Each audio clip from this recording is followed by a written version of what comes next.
कल बेटा 30 तक हो गए थे। भक्ति काल की मुख्य प्रवृत्ति है भक्ति भावना की प्रधानता। 12 रचना है गुरु नानक की। प्रेम का आश्रय लेकर ईश्वर के निराकार रूप की उपासना की गई है किस शाखा में? प्रेम श्रेणी। जोर से बोलो, खाना खा के नहीं आती हो। इंद्रावती रचना है उस्मान की। किसकी है? उस्मान की। रीति मुक्त काव्यधारा के कवि कौन है? केशव दास। बिहारी किस युग के कवि हैं? आदिकाल के। जो बिहारी जी हैं बेटा, ये इनकी सिर्फ 3 ही रचनाएं हैं और इतने फेमस है। इन्होंने वीर गाथा काल का किया है। अब देख, रीति काल को अलंकृत काल किस विद्वान ने कहा है?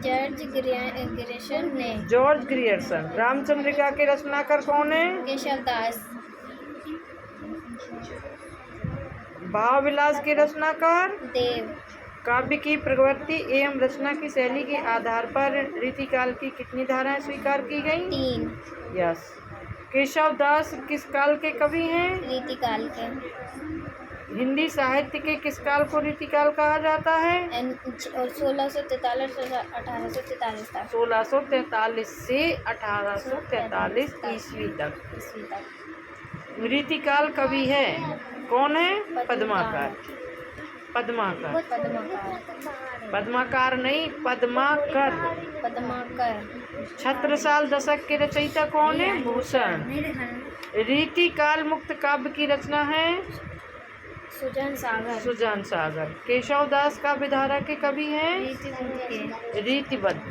पद्म भारण के रचयिता कौन है? पद्माकर। तुमसे हिंदी भी अच्छे से नहीं बनती, बोलते अभी, है ना। भूषण किस युग के कवि हैं? रीतिकाल।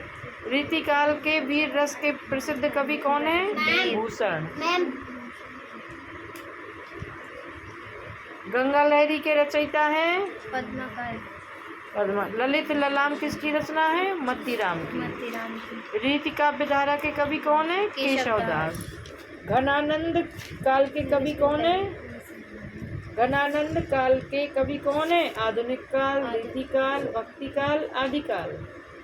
नहीं यार, कल इसके आगे से हम पूछेंगे। ओके।